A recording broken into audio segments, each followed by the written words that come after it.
everybody, this is Morzy and I'm back here with another video diary. And as y'all can tell by the title, I wanted to talk about a little bit about how dating in this generation is trash now. You know what I'm saying? Like it just has gotten real bad, and you know, it slowly progressively has been getting bad throughout generation to generation.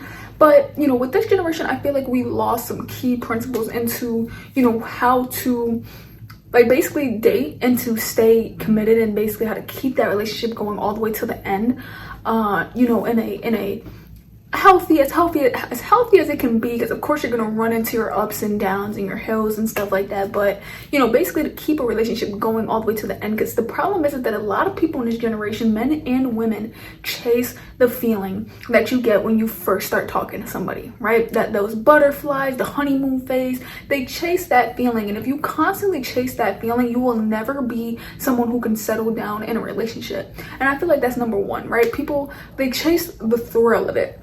And these are people that, you know, are willing to date. I'm not even talking about the hookup people yet, because the people that just hook up here and there, that's like a whole nother debacle. But the people that are actually willing to date, that go from relationship to relationship to relationship, and let's say, you know, because some of these relationships have cheating involved, which is always why it ends up breaking up. But let's say they're not even cheating, and they're bouncing from relationship to relationship, it's because they're chasing that immediate feeling of basically the honeymoon phase, the beginning phase that you feel in the beginning of a relationship. And when you chase that, then yeah, you become one of those people that are constantly in the next relationship, because you're like, where is the excitement? Where was this? Where is that? And instead of wanting to, you know, work towards possibly sparking it back up, and or accepting the fact that that is something that just only comes from the beginning of, like, when you find first time love in that person, they decide to go to the next person, because yeah, guaranteed it will always be there in that next person. You'll always get that spark every time you jump from next to next. But the problem is that lacks, now there's no commitment, there's no marriage, there's no, you know, relationships that are actually being built from the ground up to the end, from the beginning to the end, because too many people are chasing that beginning feeling. And I feel like that one it sucks, because it's a mentality that people don't even know that they have. But if you want to know the people that are like that, it's more than likely the people that are jumping from relationship to relationship. Number two are the people that are doing this hookup culture, or being, you know, like evil and narcissistic, and just trying to, you know, be selfish in a relationship. That it tends to just always fall apart, and or it's a controlling relationship, right? So for these people, it tends to, like I said, be men and women. You know, I'm not going to pick a gender, because it literally is both, right? This happens in both genders. There will be women who are chasing men for the wrong things, right? They'll be chasing men to, like, for their money, or be chasing men for just anything, right? Like just anything that they can reach on, they use them. And there's even men that out here are using women, using them for a place to stay, using them for, you know, food stamps card, using them for anything, bro. Like, I'm telling you, there's just some leechers. There are some people who had their heart broken, and because they are broken people, they decide to break more people. So they decide to play the game, have multiple holes in their phone, making each one of them dudes or each one of them girls think that you're the only one, and you're not, and you're breaking these girls' hearts, breaking these dudes' hearts. And it's like, it's just a crazy generation of just broken people breaking people. That's just what that is. And then it just continues to be that cycle, because then now the people that they're breaking are broken, and they're breaking more people. And it's like, it just sucks, because if people were to just learn that if they focused truly on themselves, like, I know people say, like, oh, self-worth, self-care, you know, being independent. It's not even about being independent.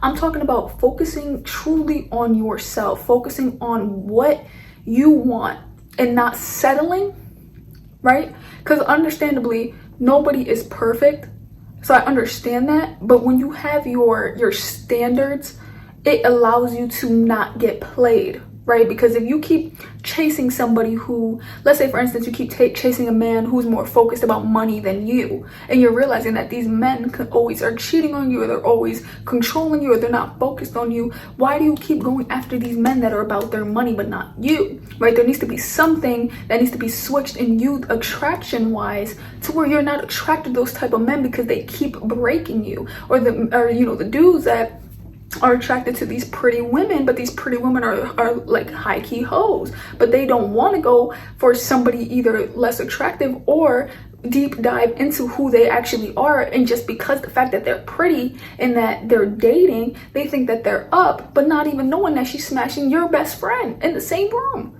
So it's like it just be the craziest things ever, because people sit there and settle for like dumb things just because the girl is bad. Why settle for all those red flags? Just because this dude got money, or just because this dude he's cute, or just because this dude, like, you know, he's popular, he's outgoing, like you just like everything about him. But you know he's smashing all these other girls. Like, why do you chase this type of man knowing exactly what this type of man brings, right? And I'm not saying that, you know, you can't find like an outgoing dude that is faithful, or an outgoing dude that isn't controlling or narcissistic and stuff like that. But it tends to become a point where, you know, for instance, let's say this dude is like, oh, I keep running into these toxic girls, yada yada. And let's say my guy isn't toxic. But it comes to a point where you got to look at yourself and be like, what is attracting you to this toxicity? Because at some point, it can't always be these girls' faults, right? Like, you are attracted to the toxicity, and then you're blaming them, and vice versa with women. You're blaming them, these toxic men, but you had 5 toxic people, like 5 toxic boyfriends, and you think you can just keep blaming them? Like, girl, what you got going on that keeps making you want them? You know what I'm saying? And ultimately, that just has to come down to people working on themselves and understanding that, you know, that it's not, for one, that it's not fun to be toxic, right? Because it never lasts. But then for 2, that, you know, just work on yourself, work on your standards, and work on your self-worth. Now, self-worth is like shit that you will tolerate, right? I understand that there will be ups and downs. But if you're dating a dude who is constantly cheating on you back to back every single year, there has to be something in you that is just like, this is not it. Now, I understand, you know, possibly a slip up, right? Here and there, or not here and there, because I don't want to say it like that, but like every 5 years or something would randomly happen. It's like, okay, that's different. But you know what I'm saying? Like in the Bible, it states that a woman can leave if it gets abusive, and or if there's cheating involved, right? So obviously cheating is not something that, because people try to always be like, oh, someone's gonna cheat. It's like, but if you can leave because of it, trust me, there's people in this world that don't cheat. But besides that, I'm just saying that if someone is going to tolerate those things, because yeah, if you do ask older people that have lasted, they went through hell and back. And that's the number one thing that this generation lacks, is commitment. People aren't committed no more. And it doesn't mean, oh, like you need to be 100% faithful, or oh, you need to be this, or you need to be that. People aren't committed in the aspect of, I'm riding this out with you to the end, right? And it's understandable to have your boundaries. You get what I'm saying? Like I said, you're not going to want a consistent person who's constantly cheating back to back, cheated 5 times. Like, obviously, at some point you can leave, or the dude's abusive. Like, yeah, get out of there, verbally, you know, physically, and girl too, because girls can be abusive. Get the hell out of there. That's just clear as that. But if it's somebody who, you know, like let's say they're you know, you guys are having your ups and downs, something's just happening in that relationship, people tend to leave so quickly. And it's like, but where is your commitment to want to make it work? Too many people don't want to make it work, and they're choosing to just leave as soon as there's something different, or as soon as they see another cute girl or another cute dude, they're like, oh, I want to get that. And it's like, y'all don't have commitment in you no more. There's no, oh, I'm taking this from here to the end no matter what, because I love you so much. And it's always a one-sided type of thing too, because it will be one person that feels that way, but the other person that don't. And then it's always this person that gets their heart broken because they were with someone that wasn't committed. And it sucks because you can't really see, you know, you can ask somebody like, oh, are you committed? But it's like, no one's gonna give you a real answer, because, you know, shit can change sometimes. But number one, that's just what it is. So if you can work on your commitment in your heart to be like, you know what, when I'm going to love somebody, I'm loving them, like this is going to be it. Like if this person is gonna be my girlfriend, she's gonna be my wife, the person carrying my kids, same thing vice versa, this is gonna be my husband carrying, you know, I might have his kids, yada yada, and we're gonna ride this out to the end no matter what we go through. You know what I'm saying? Like, unless it becomes excessive and like real crazy, but no matter what we go through, relationships would last longer. But like I said, too many people are just quick to leave. Too many people are quick to change it up. Too many people are quick to cheat. Too many people are quick to do this. And it's like, it's just crazy, and it's because, like I said, it's a bunch of broken people not fixing themselves, breaking more people. And that's why ultimately it comes down to fixing yourself. You can't focus on these other people. You can't change these people. Like, I be seeing men sometimes, like if I'm watching like either self-improvement or men like that will be like, oh, you know, like these women, just blaming women. And then vice versa, you see girl videos who are blaming men. It's like, don't blame them, right? Because at the end of the day, they're gonna do them. You aren't them, right? You are you. So focus on what you're doing, right? Because these same people that are blaming men, that are blaming these women, are low-key hoes, or low-key narcissistic, or manipulative, or abusive. And it's like, you can bounce back from that. You can change from being that way to being an actual good human being. And when you become a good human being, you will attract good human beings, especially when your standards are good standards, right? Because your standards can't be bad standards. Some people want toxic girls. I know a couple dudes in my life right now, I'll talk to them, they want a toxic girl. Why is that your standard? You're asking for your relationship to end in the next 5 years. Like, you're asking for it next 2 years because you're attracted to toxicity.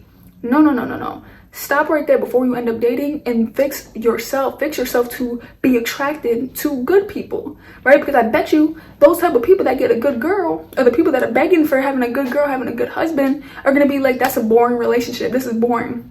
I'm gonna leave anyway, right? Or I'm gonna just go cheat. And it's like, damn, y'all can't win. Like, there's no winning here. No matter what, y'all just gonna be who y'all are, which is why y'all gotta sit here and really change your heart and change, you know, the fact that you feel that type of way, you know, in your attraction, but then also change who you are, so people, you know, you could be considered a good man or be considered a good woman. And, you know, eventually you'll find that right person. And you might not end up finding that right person. You might actually just end up going through a bad relationship, but just understand that comes with being, like, with life. You know what I'm saying? Like, you can't always have everything be perfect. And I get that that's the reason why, too, that people tend to be on guard and rather be the a-hole, or rather be the one who's not getting hurt and choose to hurt others because they're so afraid to hurt themselves. But then, like I said, that comes from selfishness. You're afraid of having yourself in pain. You rather hurt other people. And it's like, you're not loving other people. You're hurting these people. You're destroying these people. You know how many times people end up turning to drugs because of failed relationships? Not saying it's that person's fault, but it's like, you don't understand the impact you make on these people when you cheat, or the impact you make on these people when you're abusive, narcissistic, doing this, doing that. And it's like, just to save yourself, or to make yourself happy, or to make yourself always feel great, it's like, or peaceful, or just things always getting done for you because you're controlling, it's like, it is a selfish mindset. You're so worried about yourself, you rather always hurt other people. You know what I'm saying? Like, at the end of the day, as humans, we should always try and do what is good, like what we feel is good, what we feel is morally good. And even if bad comes to us, that doesn't mean we seek revenge. That doesn't mean that we have to be that type of bad person. Like, no, we are still good. You got to continue to be good. And, you know, like I said, ultimately just change up your standards at that point too. Learn from your lessons. If something bad happened there, make sure you don't get yourself back into another situation like that. And even if you do, it's life. Reroute and try to learn again. You know what I'm saying? So it's like, ultimately, I think people, they when things don't work, they tend to want to seek revenge, but then two, like, they just be, you know, they just be hurt. And then at that point, they don't want to pursue it. Now they want to stay single because they're so afraid of the pain. Or now when they are dating people, they hurt them because they are so afraid of the pain. And it's just a shitty situation, and it's a bad cycle of people who, yeah, people don't want to get married no more. People rather have kids out of wedlock because, you know, they're like, are out of like being in a relationship, like just having kids off of hookups, just because the fact that it's scary to sit there and really be with somebody not knowing if they're gonna break your heart or not. But my dog is going crazy on the floor right now. He's jingling his chain. But all right, y'all, I'm gonna end this video right here. Hope you guys enjoyed. Make sure you guys give it a like, comment, subscribe, and peace.